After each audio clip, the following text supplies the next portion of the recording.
Welcome to the 30-minute hour. It's the weekly podcast where we discuss business, sports, politics, and whatever's on our mind.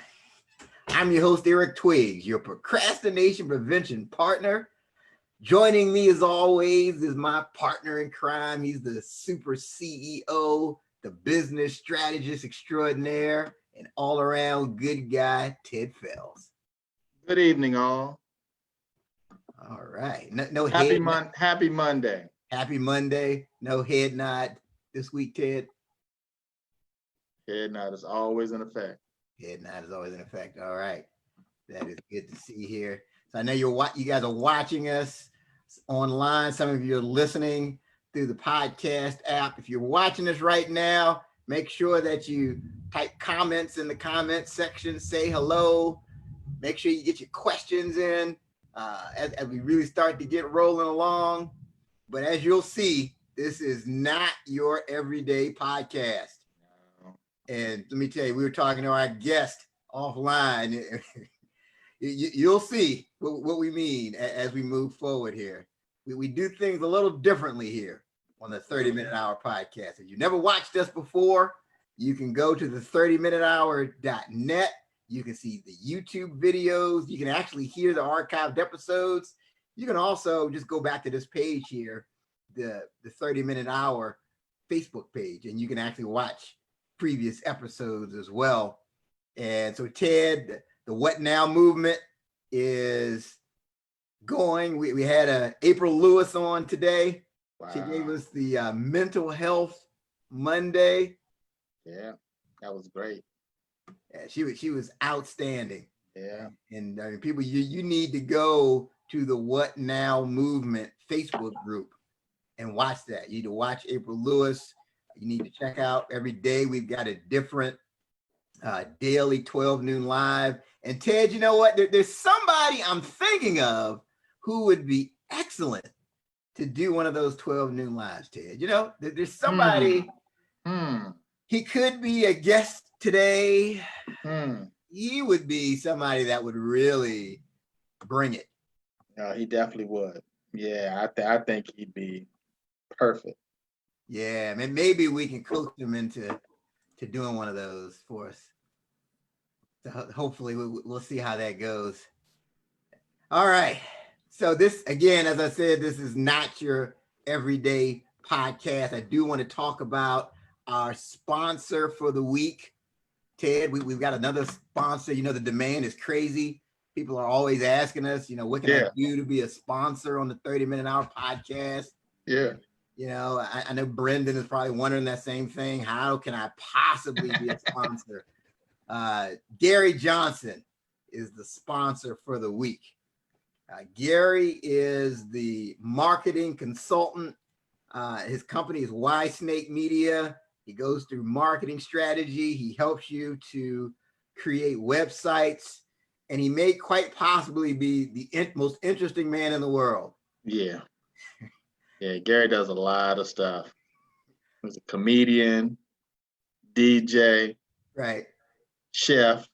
Yeah, he does a little bit of everything. A little bit of everything. We find out every week. Gary is also on our other program, the 30-minute hour live on lockdown that we do on Wednesdays at 6 o'clock. We have a segment called Ask Gary. We've been doing this for how long? We've been doing this show, Ted? What? Oh man, since the start of the pandemic, which seemed like 10 years ago, but I guess it's been a couple months now. But every week is something new. It's something new, and I learned something about Gary that I didn't know.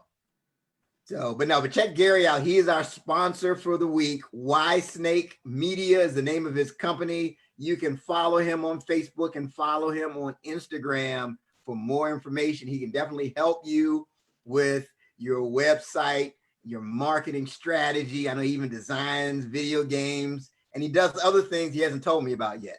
So just keep that in mind. Okay. And I see we've got quite a few people from the What Now movement that are now watching us. Shout out to the What Now movement. I see Genesis just said hello. I know we got others that are watching us. So again, type your comments in as we get going here. But Ted, I got something that's on my mind. Do you, Eric? Please share. Thank you. Thank you. That's all right. So in honor of our guest today, I wanted to talk about the secret behind the art. That's right, Ted. The secret behind the art. So there's a story that's told about Pablo Picasso, the painter, the artist. And he was having lunch at this outdoor cafe. Okay. And a young woman, she approaches him with the following request. She says, Mr. Picasso, oh man, I am your biggest fan. I would be honored if you would draw me a picture. Okay. So he grabs a napkin, he draws a sketch, hands it back to her. She takes it. Oh my gosh, this is great. I can't wait to show my kids. Thank you, Mr. Picasso. And he says, oh, you're welcome. That'll be $5,000. She's like, $5,000? You have got to be kidding me. That only took you 5 minutes. Here's what he said. My dear, that's where you're wrong. That took me 50 years.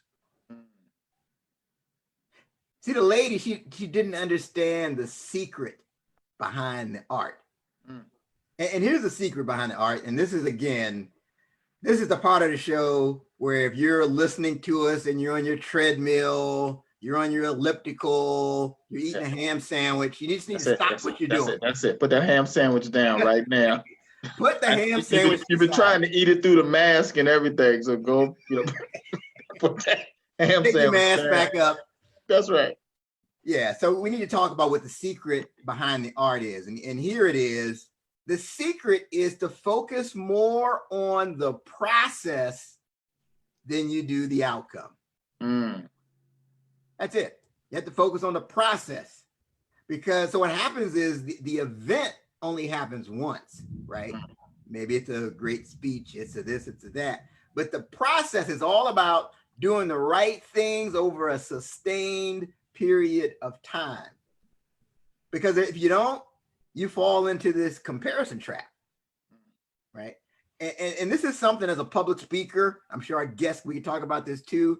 It's easy to fall into, right? So you watch someone who you think is more advanced than you, right? As a speaker, you watch Les Brown, you watch Tony Robbins, you watch Dr. Willie Jolly, and it's easy to say, well, it's easy for them. They're a natural. I'm not a natural. And I've suffered through that. So something my former speech coach told me, Ed Tate, he was on the show before. Here's what Ed said about that, is that you can't compare your backstage to someone else's front stage, right? So the front stage is that one-time thing that you see, but the backstage is all the years of process, practice, and preparation. So the most accurate comparison you can make is today's version of yourself with yesterday. That's it. Really compare yourself with, are you getting better or are you going backwards? And if you're getting better every day, you've embraced the process and you've mastered the secret behind the art. That's it. That's my thought. And I came up with that because I was really thinking about our guest. Yeah. I'm sure he sees that all the time. And people saying, well, yeah, Brendan, it's easy for you. You're a natural. You're a born speaker. I'm sure he gets that all the time. Right. And he's considered a master of the art. I mean, his YouTube station is named Master Talk, right? So let's bring him on. Let's get his take on this and other topics related to speaking. He's the founder of Master Talk, which is a YouTube channel that he started to help the world to master the art of public speaking and communication. He coaches purpose-driven entrepreneurs on how to master their message and share their ideas with the world. Please join me in welcoming to the 30-Minute Hour podcast, Brendan Kumarasamy. Woo. Well, that was good, Eric. That was really good, actually. That was probably man. the best virtual introduction I've ever had. Thanks for having me on. Hey man, it is certainly an honor and a privilege to have you. And he's coming all the way from Montreal, Canada. So we are officially international this week. That's the good thing. That's the good thing about Zoom. Like we didn't have to pay for any travel or anything like that, man. You just pull you in from Montreal. How was the dinner? It was good. You mean like I actually need to get dinner after this. But it's a tough time in Montreal, folks. I'm in my mother's basement coming to you live, enjoying my life. But yeah, I really appreciate it. Thanks for comparing me to Pablo Picasso. It's great to be on. No, I think we're public speakers. I'm sure you get this a lot too. People think you just wake up and you go speak and you're just great and there's no preparation. So let's talk about it. I mean, do you consider yourself a natural, or is that something that you've had to work to develop?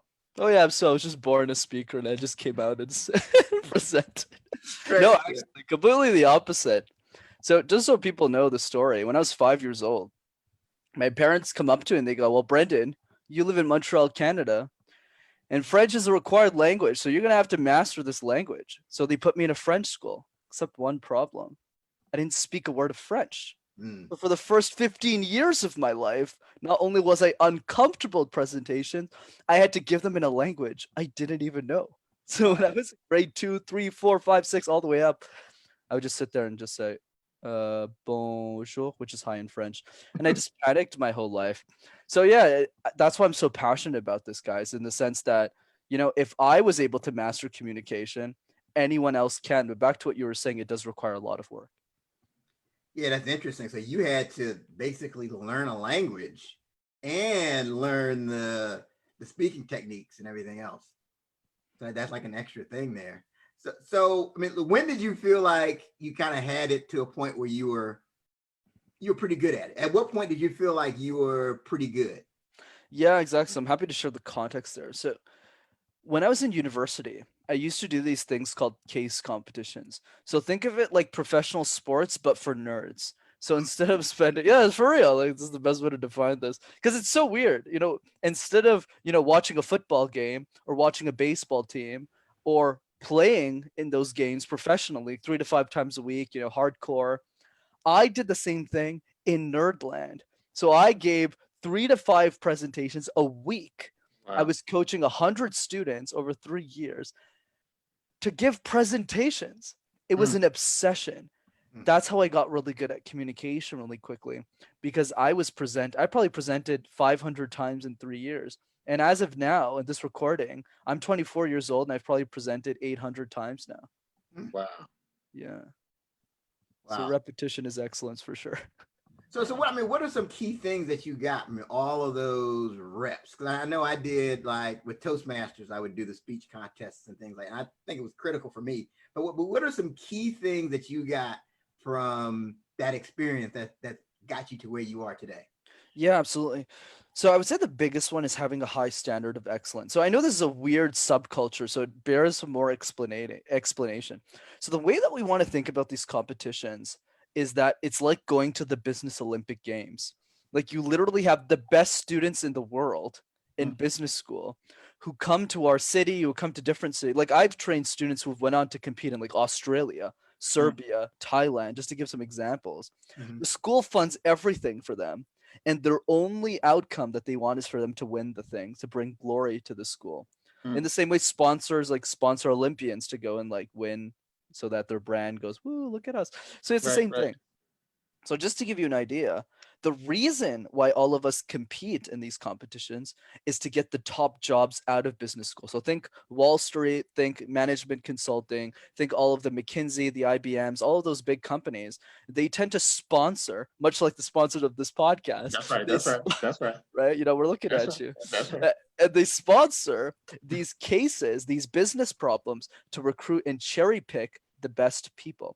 So what ends up happening is most people compete in these competitions are in the 1% of the 1%. So when they graduate, they have 3-4 company offers and they just pick the company they want to work for. Yeah, it's pretty insane. So in that type of environment, it was never about getting a job because we all had them. It was about winning. It was about beating all of the other schools. So we were going to war against these universities. Like I'll give you an example, since we're having a pretty informal discussion. So Yeah. I was the warlord of this program. All So right. I was the guy who was like motivating teams to go. And this is what I would say to them. Other universities would go, hey, everyone, like, do a good job. Be like amazing. Share your ideas, learn. And the way that I, like, woo. And the way I would do it, I was like, guys, we've been practicing for 4 months now. People would spend Christmas, okay, at university. And I would be yelling at them on their presentation. I was like, guys, the judges are taking 7 hours of their lives to watch us present instead of seeing their families. So put on the best show you can possibly give. So when our students would walk in those presentations rooms, you can imagine it. Some gal or guy who's sitting in the judging panel was really exhausted. It's just like, and, he's got all these board presentations. Hi everyone, my name is Brent. And then our school would walk in, and it would sound something like this: Michael is a student that's worried. Why is it? And then the executive would be like, what's going on? And you can imagine me in the back because I'm the dad, right? So I'm like, that's it. Oh, look at these. Look at the superstars. I was maniacal. I was crazy. So it was a high standard of excellence to answer the question. Wow. They did not want to let you down. Yeah, they really didn't. Because I was not someone you wanted to let down. Let's just be straight up. Yeah. Wow. Wow. Okay. So Brendan, so public speaking always ranks up there at the top of the list of people's biggest fears, right? It's like right up there with death. What are some things or steps that people can take to get over their fear of public speaking? Absolutely. The first step will actually surprise a lot of people, which is understanding where it comes from. So I've asked myself this question myself a lot. Why do so many of us, why are we so scared of public speaking? Why is it that so many different countries, completely different cultural contexts, why do we all have this shared fear?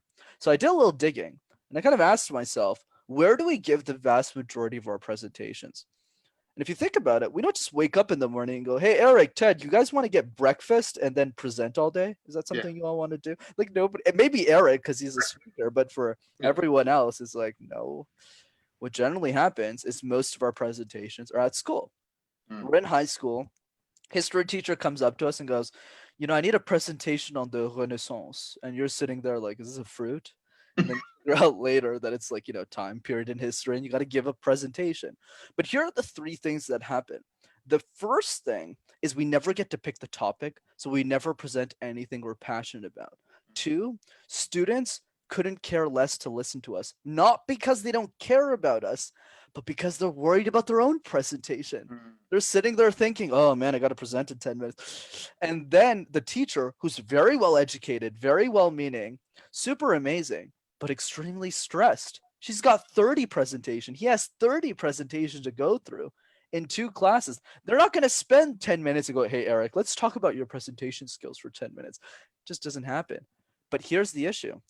You present something you don't care about to people who don't care to hear you, to teachers who are too stressed to coach you. And that happens over and over again in math, English, music, gym, psychology. Over and over again, we see public speaking as a chore, as a responsibility, as something we don't want to do, rather than what we're using public speaking for today, to share a message for people, to make an impact in the world, or just something simple like sharing a cupcake recipe. That's what public speaking is used for. It's to share ideas, but that's not how we're fundamentally taught it, and that's where the fear comes from. Interesting. So again, so what are there any little steps or tips you have? So if let's say someone is watching this now, they've got a presentation tomorrow and they're scared to death. I'm with you. The only reason I didn't answer the questions because I didn't want to just keep going on a monologue for 5 minutes. That's I appreciate that, man. I really I didn't want to just keep going. But no, okay, gotta go. Anyways, so the way that you conquer your fear is actually really simple. Care enough that your fear gets crushed. Let me explain. Let me give you a quick story actually that kind of drives this point home. So I gave a keynote 6 months ago, kind of before this whole situation started. And that was my biggest keynote ever. It was like 400 people. It was a really big deal. I needed to get it right. It was to a bunch of kids who were working on really important, like impact-driven project. It was like a social impact project. So naturally, I spent a couple of months preparing for it, probably 3 months. I was presenting to my mom, to my dad, to everyone who would want to listen to me. And I get to the presentation finally. And 20 minutes before the keynote, the director comes up to me and she says, "Oh, Brendan, I totally forgot to tell you. Half of the room doesn't speak English. Can you do half your keynote in French?" And I just went, what? So if you ask, okay, let's break this down. If you ask an average speaker and someone with what I call an elite presenter's mindset, the following question. So Brendan, what do you think versus Jason? Let's say, Jason, like, what do you think about this situation? What happens if you don't do well? So what Jason's going to do is he's going to say, well, it's not my fault. Like, who are you to tell me what to do? Like, this is like, he's going to get pissed off. Like, he's going to get mad. He's, if I don't do well, it's not my fault anyways. I have another presentation to give. I don't need to deal with this. Right. But if you ask someone like me, or even someone like Eric, right, or someone who really cares about public speaking, is really good at it, and you say, Well, somebody like Ted. What do you mean, like Ted doesn't "Oh, care I didn't know about you were a public speaking, speaker." or Ted's not really good at it? I know. I didn't hear. I'm just joking. Speaker. I heard. I'm just He's I the didn't want to. I strategist in didn't want Las to be. I Vegas. didn't want to be left out of the winner's circle, man. So it's cool. Bro, Dora, you won't fall off. You just stay with us. Don't Yes, worry. sir. I told y'all this is not your everyday podcast. Yes. The 30-minute hour with Eric and Ted Fells. Stay That's- tuned. Anyways, right. so if you ask me the same question, Brendan, what happens if you don't do a good job? You just found out 10 minutes for the interview, the keynote, that you got to change languages. What do you think? The answer that I give is the following. What do you mean? Failure isn't an option. But then if you say why, what do you mean failure is not an option? It's not your fault, clearly, that you weren't given the right instructions. The best speakers in the world will always respond with, "It doesn't matter." And the reason is because, why are we giving the presentation? We're not giving the presentation for money. We're giving the presentation because those 400 kids who are sitting in that room, they're all really smart people. They're all really talented, but one problem, they all think that they can't speak well. So if I mess up on stage, if I screw this up, then I'm going to reinforce that belief. I'm going to say, Julia, Julie, Josh, Jacob, whoever's sitting there, I'm going to say, you're right, you do suck. That's what I'm telling them, right? Basically. So for that reason, failure doesn't even become an option, and excellence is the only thing that matters. So if you stay really razor focused on your audience, so if you take me to the extreme, I don't care if I had to give that presentation in Spanish. Betraying my audience is the last thing I'll ever do, right? For as a speaker. That's why with Master Talk, I write my content years in advance. In fact, this year, my content's already done. It's been filmed, edited. It's already been published. Why? Because I will never miss a week.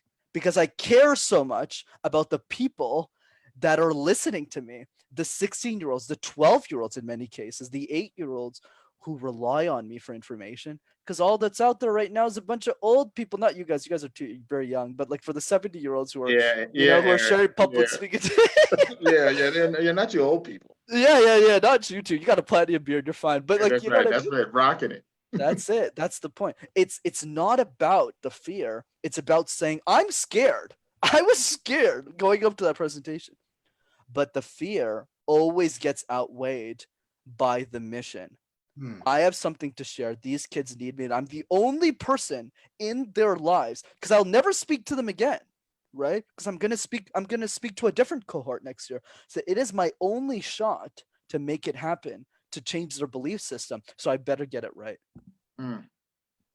So for that person that we're talking about earlier that has this this presentation tomorrow, I'm sure that they're even more nervous now because they cannot let down whoever that audience is right now. Fair enough. Let me reframe it then. So the way that you want to think about it is as follows. And this is like on the topic of motivation. How do you stay motivated? All that stuff. It all ties in with public speaking. Who suffers from your inability to take action? Who suffers? And the more specific you are about that individual. So for me, it's 16-year-old Julia who can't afford me, who wants to make an impact, wants to share some communication tips, wants to raise a bit of money for charity. That's who I'm doing this for. So if you're very clear on that person, you really care about that person, your actions will change and your mindset will shift from, oh boy, I got a presentation tomorrow. This sucks, to, well, I better present this thing 150 times so I'm perfect tomorrow because Julia needs me, or whoever that person is in your life. That's what I want to emphasize. Not the fact that I'm crazy, because I am, but rather the transition from A to B, which is, I don't really like presentations, to, I probably still don't like presentations, but I understand the value and the impact that these presentations give to the world. So I need to find a way to deliver them. So you created basically a character that represents your audience. And if you don't show up, if you don't deliver it, you're letting her down. Absolutely. I'll even take this to the extreme for you too, since we're on this call. So what I do in my keynotes is I kind of talk about two different people, Tim and Rebecca. And I speak to both of these people. It's a class on obsessing over your audience. Like, how do you play into them? So Tim's a 55-year-old executive at IBM, and Rebecca's a 10-year-old girl, right? So when I'm talking to Rebecca, this is what happens. She tugs my shirt after the workshop and she says the following: Brandon, I don't know if I can master public speaking like you.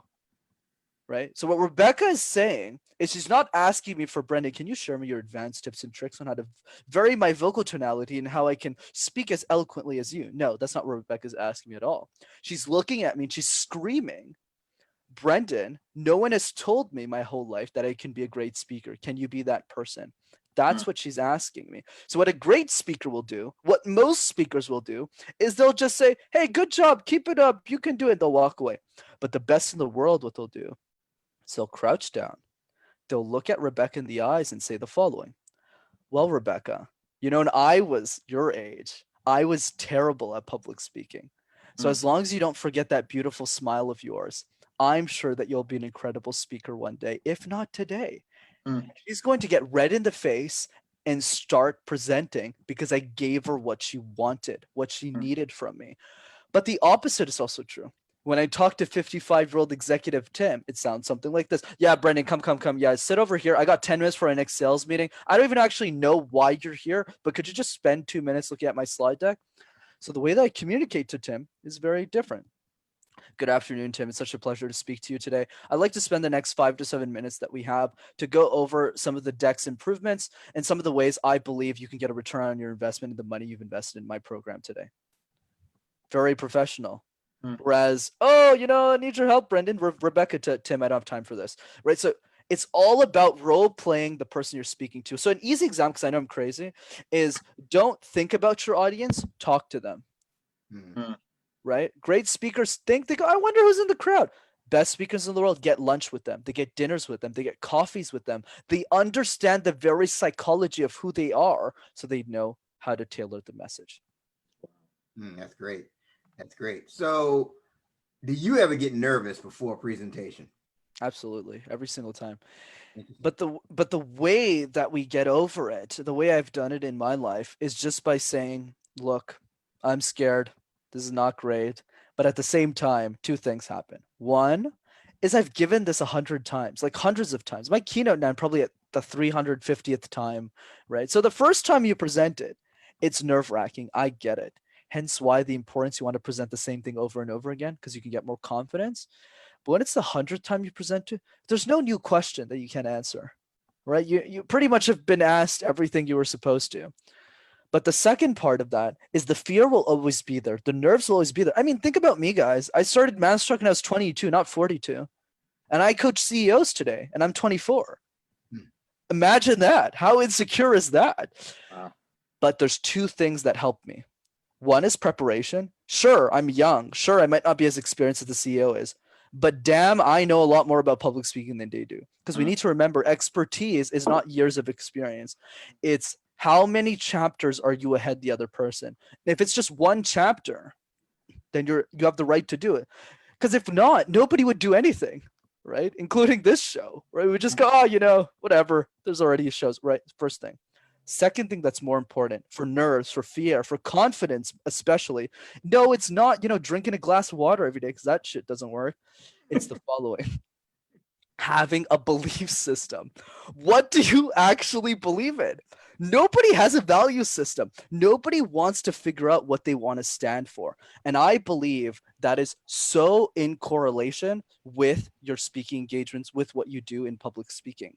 Because I was scared when I was presenting to the CEOs. Imagine the first time I was coaching a CEO, Jesus Christ. Like I knew how to coach him or her, but I never had that experience before. But what drove me wasn't just the preparation, it was the belief system. What can I do with the money that I'm making from this program? I can reinvest it in videos for Julia, and I can be that speaking coach that they need me to be. And if you have that point of view on how the world should be, then that confidence, that reason for why you want to do the thing will be so clear that you'll never be scared again. Can you go back to something you said? I think that was profound. You said a couple really profound things, but you said expertise is not the years of experience, it's how many chapters ahead you are. Can you kind of expand on that again? Absolutely. So in my specific case, right? Sure, like one thing I tell a lot of the 16-year-olds I personally mentor is I would say age is just a number, right? What matters is your output. If you know more than the next person, then you're allowed to talk on the subject. That's how I see it. If you're helping somebody, doesn't matter how, and the same way, I take advice from people who are younger than me a lot, all the time. So I'll give you an example.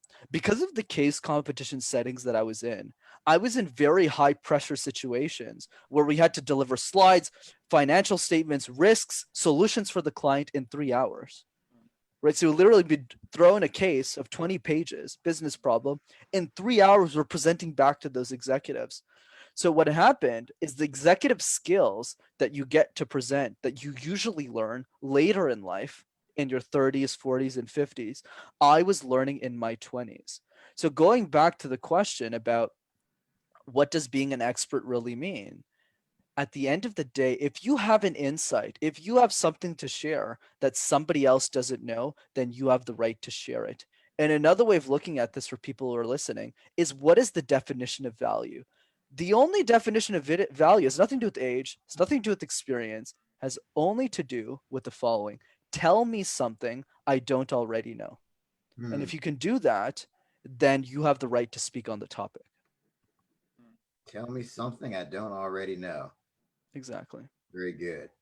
Very good. So we're here on the 30-minute hour podcast. We're with Brendan, the creator of Master Talk, and we were talking about public speaking. And so Brendan, tell us about a time where you felt like you bombed in front of an audience. Yeah. Jeez. How many presentations haven't I bombed in front of an audience? So there's one that comes to mind. So the first time that I presented in front of a group of teenage girls, let's just say I wasn't very well prepared for that. Not because I didn't practice, because I didn't expect the audience for what it was supposed to be. So anyways, Sunday morning, 8 a.m. The last thing a bunch of 16-year-olds want to listen to is a dude in a suit, an old guy, me, give a presentation on public speaking. So let's just say it wasn't the best of presentations. Some of them heckled at me. It's a bit hurtful, but I still managed the pieces and I still did a good job at the end. But it wasn't my best. One of my best.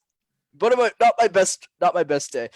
But the way that I threw it back is the next year when I came back to present to those demons. No, I'm kidding. They're not demons. They're great. They're really nice folks. When I went back, I kind of asked myself, okay, what were the mistakes that I made in that presentation? The biggest one was I was too professional.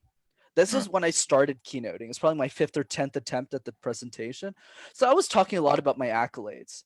I work at IBM. I have all these clients that you would know, blah, blah, blah, blah, blah. I would just go back and forth. But what I learned from that workshop, because all the other corporate speakers are doing the same thing, by the way, for those kids, was I started talking to them and I just realized they don't even know what a CEO is.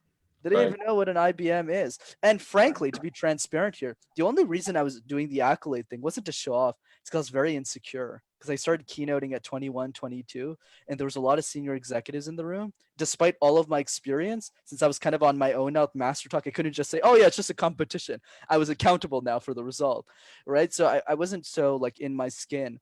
But my friend gave me a good tip, which was, who cares what your accolades are? If you share something that adds value to people, people won't question them. right? So you don't need to waste time doing that. So what transitioned from year 1 to year 2 is I changed from I'm not their expert, I'm their buddy who happens to know something about communication. So the approach was way better. I had like roses, like I had pictures of roses. I was like comparing that stuff. I was making jokes. I was running around the place, and it was, I did much better that time. But you're always going to bomb, and I'm sure I'm still going to bomb a lot for the years to come. But it's interesting that you took the lesson from it. You didn't Of just say, course. "Oh man, I bombed. Oh, that was just a terrible audience. That wasn't the right audience, and it wasn't the right time of day." You actually learned from it. Like, do you talk about like do you have a feedback loop or a system that so when you present, you have like a process to learn from your presentation? How does that work? Absolutely. I think the number one rule is definitely audience obsessiveness. Like I hate wasting people's time. Hate it, hate it. That's why whenever I come on the show, I always make sure to try and say something that no other guest has already said on the show. Like I don't want to say give up on don't give up. Don't give up on your dreams, right? Like don't give up, right? I always want to say something brand new that people have never heard before. Because if I'm taking precious time out of your day, if we're doing that, I want to make sure that I'm teaching you two something as well. So you go, oh, Brendan was a good guest, right? So it starts with that. But for feedback loops, I'm happy to share some of the strategies that I do with my clients. One is what I call the crazy feedback loop. So what people do is they record their keynote in full and they send it to 25 people. Hmm. And what happens is when you ask them for feedback, you do not ask for generalities. You don't go, "Hey Eric, what did you think, man?" You say the following: Eric, can you give me, and Ted, can you give me time-stamped feedback? So what happens? 25 smartest people by the way, and what they'll do is they won't say, "Brendan, good job," or "You're terrible." They'll say, "Go to 5:36." So 5 minute 36. You're sad here in your face, but you're saying something exciting. Why are you doing that? "Hey, Brendan, can you go to 8:40? I don't really understand what you're saying. You're kind of gibbering here. Why are you wasting our time here? 10:40, 11:20. So I go through all of that. And obviously it's not very fun for my ego, especially for someone who's a professional now. But you got to take the heat. Doesn't matter what level you're at. Right. But then when I send the second version of the presentation, it's like 100x better than the first time. So that's something your viewers can take away as an action. Wow. So they give you feedback based off of the time. So you can go right back. They can say, go to 9:27, use the filler word or what have you. Correct. And I specifically say not to say anything positive because this is a waste of time for all of us. Because we both know I'm good at this point. I'm professional. So at this point, there's no point. Like, don't say I'm good or anything. Just so I'm lucky. I'm fortunate. Those 25 people are the people I competed with ruthlessly in competitions. So they're not afraid to because I would stay up until midnight many nights with those people that I trust and love very much. They're my community. So I'm lucky I have those people, but everyone's got that community. You don't need a professional speech coach. That's something I tell people. Most people don't. Only the people who really want to get really good really fast. But for most people, those 25 people could be people, who are okay at public speaking, like Ted. Just send him a. Right, that's right. That's right. Just get the feedback. I just wing it. But send it to smart people. Everyone knows smart people, and then you can get feedback. So the challenge is, right, you can do a presentation in front of a group, and then later people are telling you, "Oh yeah, great job, Eric. Nice. Yeah, that was nicely done. Okay, yeah." Okay. That doesn't mean that you did the right things. Exactly. You could be taking bad habits from place to place to place. That's why I think with your feedback loop idea is great. You need people that are going to be like I remember when Ted, I would do these presentations at different chapters in a fraternity, and I had this guy. I mean, people would be praising me and, "Oh, that was excellent. Oh my gosh." And he would always Mr. Twigs and say, "Hey, you know what? You need to really think about this and this and this." No, Eric, no, you lost me there. But that was and I would resent him in the moment, but it really helped. Yeah. So I think that's what Brendan's talking about is a great lesson. Absolutely. Better. And just to drive this point further, just to show you how insane I was about public speaking, here's an exercise I make people do that you can do on a daily basis that's really hard. So, Ted, why don't you give me a random word?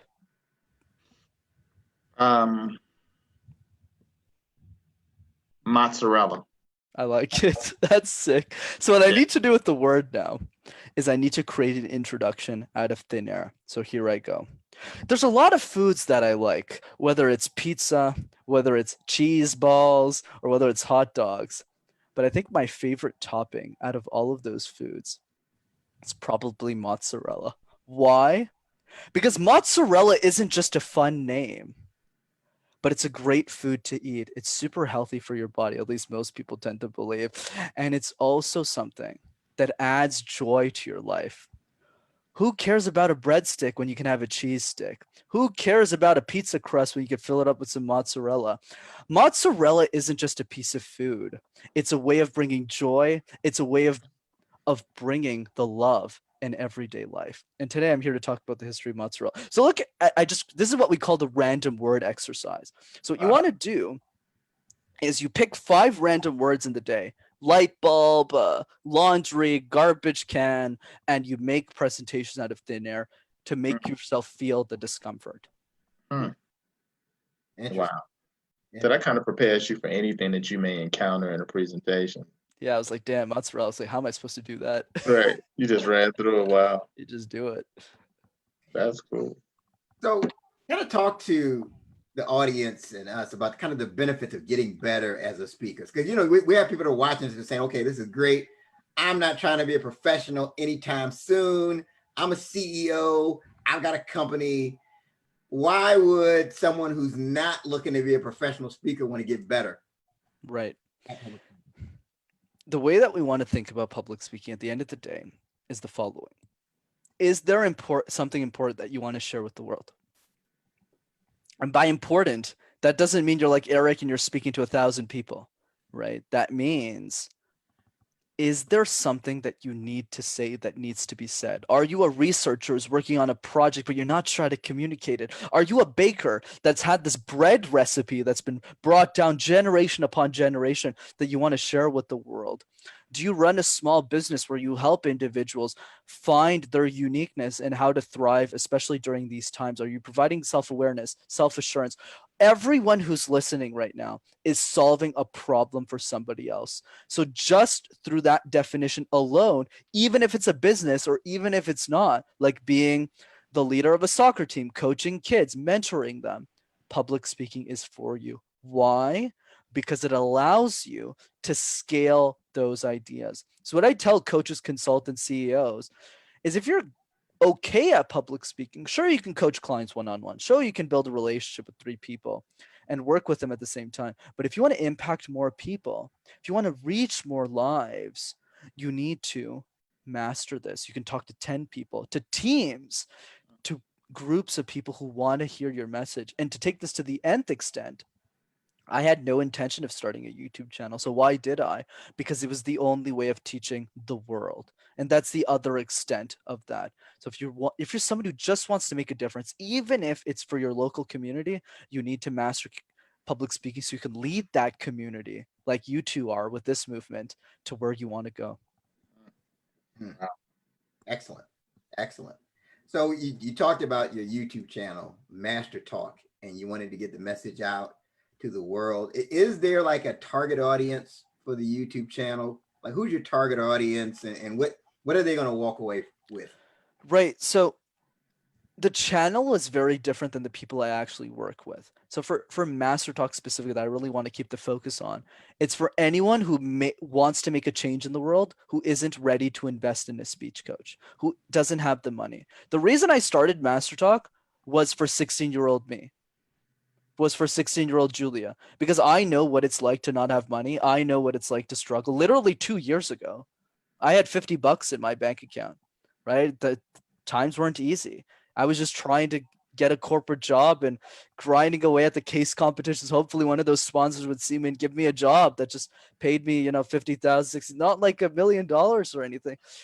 And I think it's really, it's disappointing to see other speech coaches, frankly, in the space who aren't sharing this information for free. So I want to be that difference maker. So if you're someone out there who wants to make a difference in the world, is curious about public speaking, but just doesn't have the means to afford it, I very much encourage you to check out these tips, because I bring my full self to those videos. I invest a lot of my personal capital in it to make the videos as great as I possibly can. So I hope you learn and enjoy, and feel free to send your comments and insults to Master Your Talk, on Instagram. I'm always open to hearing from you. it seems like, now with technology, there's so many ways for you to be able to practice. I think about when I was in college, and one of the things that I was in a speech class one time, and the instructor would have us all come up and stand up and do our presentations, and she would videotape them. And then like the next class session, they'd play it and just let the class kind of critique it. It was horrible. It was horrible. It was horrible. I mean, the It sounds things like a prison. I mean, it was just horrible. I mean, just how many times you say, I mean, it was just crazy. And they just counted, they're laughing, they're all looking at you pointing. I mean, it was the worst ever. Oh my Right. god. But like now, you can practice, like you have so many tools, right? You can practice, you can practice, right? You got your phone, you can smartphones and all that stuff. And I guess all this is kind of telling our age, because you're like, yeah, I'm 24. We've always had that. You're like a little kid with a smartphone. But growing up, I mean, we can, you just didn't have those types of tools to do, what you can do now, to just, like you said, to continue to get the repetition in place that you need to have to, kind of perfect your art. So that's great. Absolutely. Yeah. Okay. So, I mean, you built up to, you've got 2,500 plus people following this YouTube channel. So it sounds like you were just an overnight success. You did a video and 2,500 people showed up. Is that how it went? Was that the process? Yeah, if you're like Justin Bieber, it is. Yeah. Maybe no, not at all. Actually, no, I'm kidding. Even Justin, no one's an overnight success, including him. But the way that I see it, okay, this is advice for people who want to get on YouTube specifically, or really any type of content. If you're serious about content creation, if you're serious about YouTube and you are not promoting your stuff, you are not serious about your thing, because you don't want to share it with the world. So you want to know my secret technique for getting 1,000 subscribers in 60 days? I messaged 1,500 people individually. Mm. Every single person in my network, I said, and for all the value, like these are people I've coached for years. For all the value, I'm not asking you for money. I'm not asking you for anything. Can you just please hit subscribe and watch my stuff? And that's why I garnered a lot of support, because I had a lot of people that I helped. So if you're someone who actually wants to create content, you have to stop messing around this whole I need followers, because that if you have 10,000 people and nobody trusts you or buys anything from you or cares what you have to say, you don't have any followers. What matters is who are the people that are following you? What do they care about? And are you solving their problem? So this is the strategy. It's not like, oh, if you SEO and you type in the special trait. No, it starts with intention. Why are you starting this? And the second question is, are you willing to do it for 10 years? And if the answer is no, then, except in this case, because I know it's like, pandemic specific, but for a show in general, if you're not in it for 10 years, don't be in it all. Right? Because those are the people who create something meaningful. Those are the people who actually make something important. Like for me, I am doing whatever it takes to make Master Talk successful. 15 shows a week, everything, living in my mother's basement when I don't have to. Every penny I am eking out of my speaking engagements, my clients, is just to make this work. Why? Because this message, if you're a young girl in Cambodia, if you're someone in Laos who speaks English but doesn't know how to share a message, I want to be there for every single person. And the only way to do that is to deliver exceptionally well drawn out and thought through free content. So go out there and make a difference. So you're telling me there's no shortcut? Unless you're like, really pretty and stuff, which doesn't happen to be our case. No, we can hang that one up. That's why I just put a nice polo on to make up for it. But but Eric, if you go to his website, I just wish that we could share his site. Because I mean, you're talking about, man, this fashionable guy in these suits, man, and this look. You always got this look, Eric. I'm with you. That's his look, man. He be giving it to him, man. That's it. That's what gets the bonus subscribers. Yeah. There you go. They're like, sign me up. That's it. That's I want to master my talk today. Let's go. That's it. That is it, man.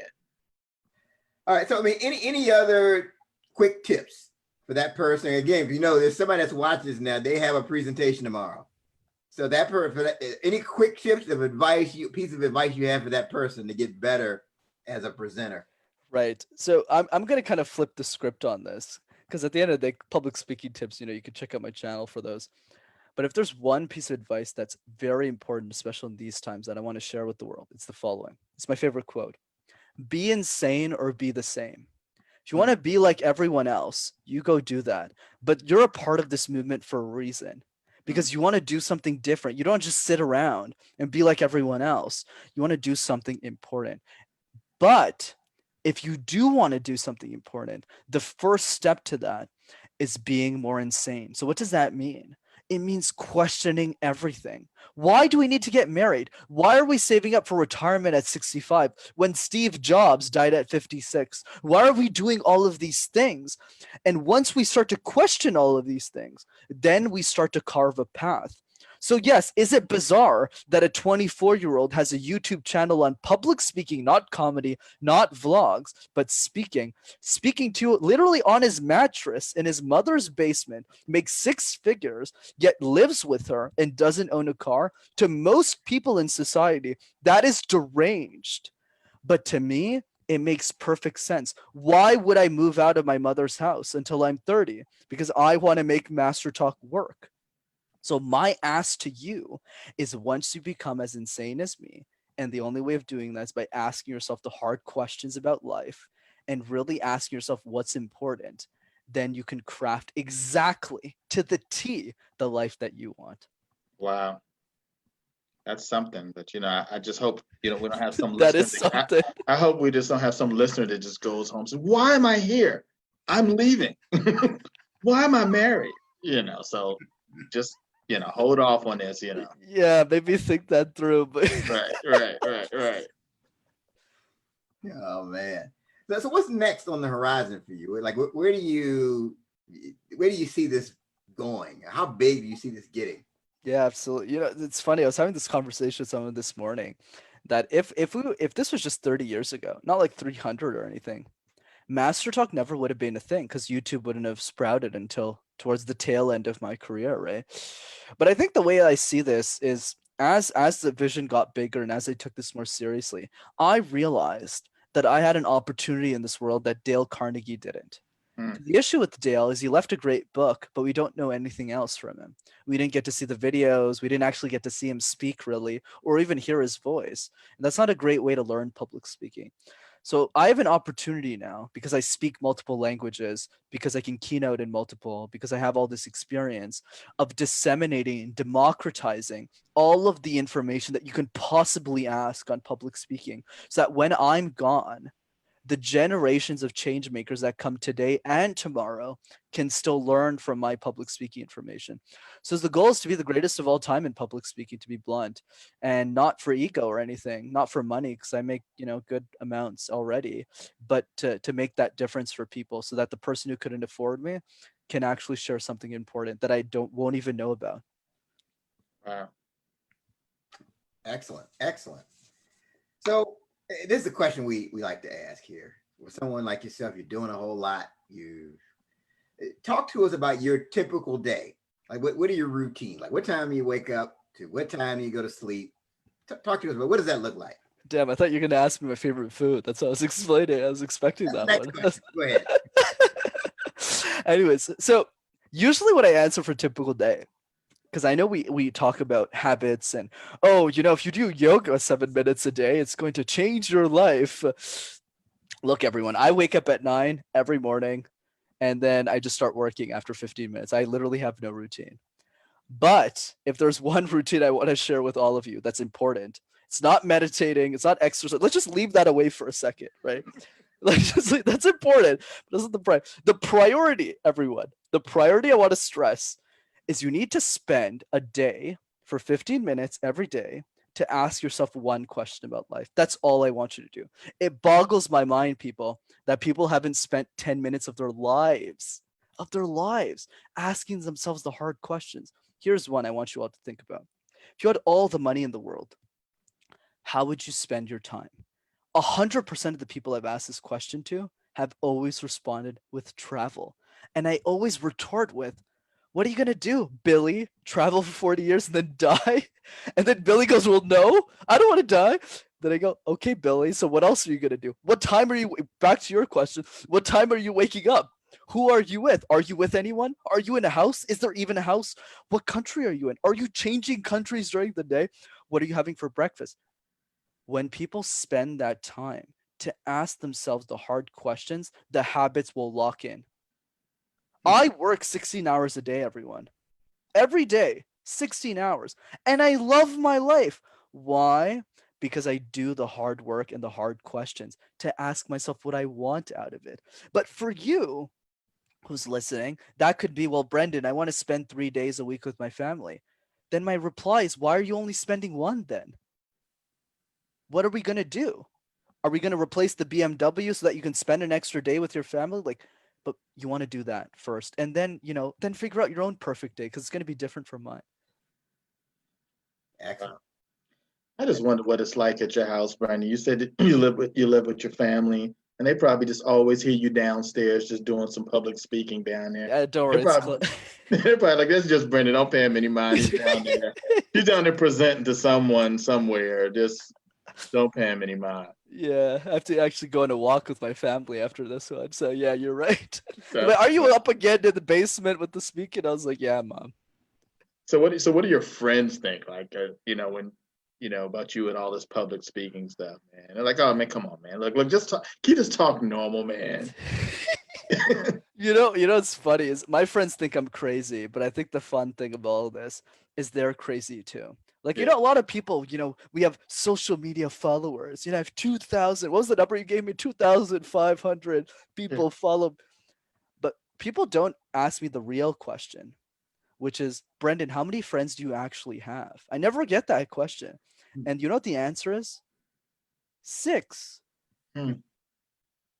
I don't have any other friends. These are the 6 people. And for me, the definition of friends was something I do or die for. Like I take a bullet for. There's 6 people, which is a lot in my opinion, more than most.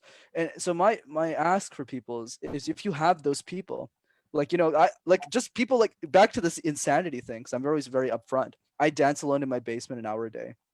I can karaoke in 3 languages. I can speak in 3 languages, but I can karaoke in 8. Right. And I love Justin Bieber. I don't know why people hate on him so much. But this is like, but because I say all these weird things, that everyone's weird. You're weird, we're all weird, but we don't communicate that because we want to abide by the structure. But here's the benefit of sharing those things. Even if you eat chalk, I don't care. What happens, some people do. This is what happens. 90% of the people that you so-called told me you're your friends, by the way, anyone who tells me they have more than 20 friends is BS. It's not true. I know it. Because if I told them to do this exercise, tell them all the weird things about you to them, I guarantee you half of them will go, Eric, Ted, that's kind of weird. Why are you doing that? No, actually, this party I had tomorrow, you're not invited anymore. And they'll start to distance themselves from me. This is true. This is real talk. I don't know what that's like anymore because it's been so many years since I've been a negative person in my life. But for most of us, you're gonna feel a lot of short-term pain. You're gonna be like, why are you leaving? But then there's gonna be 3 people in that 20, like you two, that are gonna say, well, I don't care as long as you're happy. Right. Those are the people we want to hang on to because there's not many like that in the world. Wow. No, I'm telling you, I couldn't agree more. As far as keeping your friendships to a close circle. Yeah. Because I think they start to, more people start impacting your beliefs and your way of thinking, and that's awesome. That's awesome. So how can people best connect with you, Brendan? Of course. I just feel like giving life tips for like the rest of the night, man. This is amazing. But for those who are interested in connecting with them, I'm not famous like these two here who are leading a movement, but you can message me on Instagram at Master Your Talk. I answer all my DMs, and feel free to also check out my YouTube videos if you want to learn a bit about public speaking, which is Master Talk in one word. Wow. Excellent. All right. So we're at the part of the show where we go around the horn, and this is where we each give that final thought for our followers. And Brendan, since you're our guest of honor, we'll start with you. What's the final thought you have to leave the people with? I'll give you all a special. This is something I haven't shared in a podcast before, so you get the special sauce. Wait. Hold on one second. So every week we go through this, right, with the guests, and then Eric, then I have to follow the guest. So I'm about to follow someone that just kind of came up with a whole speech about mozzarella just off the top of their head, right? And then now he said, I'm going to do something special today that I've never done on any podcast, and that I'm going to be expected to follow it. I'm going to tell you right now, Eric, I'm not even going to really try to follow. So go ahead. Ted, no pressure. Just Yeah. just a professional speaker, 2,500 followers on international TV. No pressure, Ted. Yeah, that's right. That's right. He speaks in front of 16-year-old little girls and CEOs of major corporations. So yeah, no pressure. No pressure, Ted. Go ahead, Brendan. Well, on that note, maybe I should just tell people to eat mozzarella or something. But anyways, okay. So the question we need to ask ourselves, okay, if you're someone who doesn't want to master public speaking, someone who's just scared right now because of everything that's happening, you lost your job or something, I want to share the one thing that unsuccessful people who haven't made it yet, the one advantage you have over people who are very ultra successful. And it's crazy that people don't talk about it, so I will. The one advantage you have is you know that the people around you you can actually trust. That advantage, take it from someone who's had some success in their life, not much, but a bit. That advantage that you have is a lot more important than you think. This is what I call the inner circle. The inner circle are the people who will accept you regardless of who you are, what you do, and what you accomplish in your life. And if there's one takeaway beyond mass talk and public speaking that I want you all to do today, is figure out who those people are. Because I guarantee you, what the day you become successful, the day people tell you about Master Talk having 2,500 followers, and next month it'll be 25,000 and all that stuff, you won't know who to trust anymore. You won't, right? And this is a mistake a lot of ultra successful people have made. You know, think about Lewis Howes. He has a whole podcast about all the people who burned him after he made it. Tony Robbins, I'm sure, has that too. And then what happens is as you get grow, Kevin Hart says this best, as you become more successful, make that circle tighter.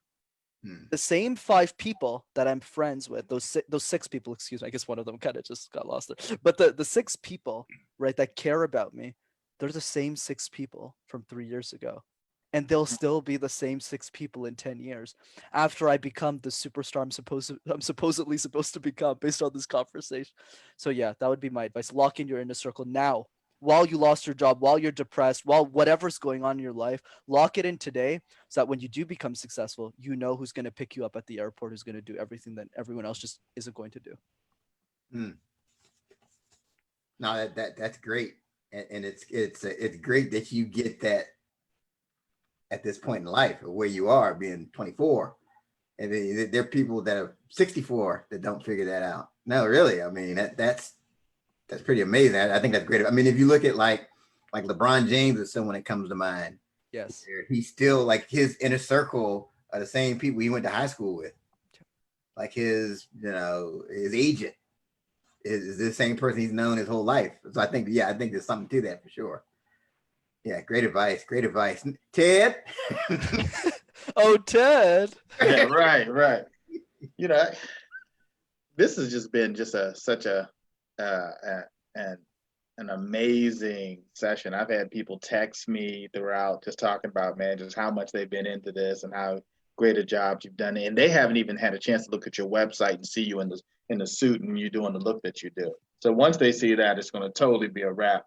But it's interesting. I think about, you had talked about the whole thing around, like age and kind of expertise, right? And that age doesn't really to kind of define, the level of expertise that you have, right? Because the more I've listened to you throughout, I'm just like, man, I'm just taking notes and I'm learning, and I'm like, and then I'm like, hey, it's 24, right? Like why weren't you my speech teacher, speech teacher back, whenever I was back in college, right? Because there's just so much that you have shared today, right? Just in how to go about public speaking. And as a business executive, I'm thinking, okay, I really need to be able to take that to another level. Yeah, I think I can I think I can connect with people, and I've been doing that for some time, but just to really be able to take, my game to another level, it's going to have to be more real emphasis on public speaking. And I've said to you and Eric before the show is that I'm I've always been one to just kind of pick up and go. Like I really haven't had too much issues just getting in front of people and just kind of talking because I always feel that I probably know more about what I'm going to say than they know about what I'm going to say, right? But as far as like really being prepared and trying to really take that to another level, and yeah, this has been really eye opening for what I need to do personally, and I'm sure our listeners, many of them are thinking the same because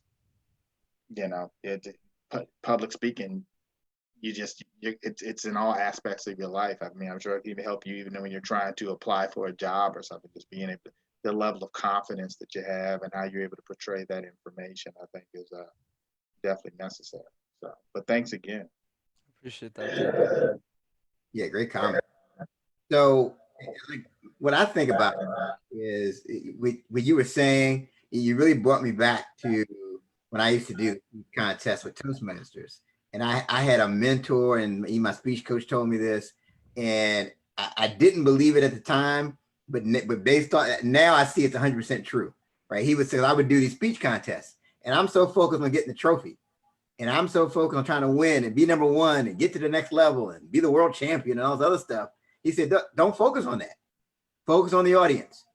Focus on presenting to the audience in a way that they really get your message.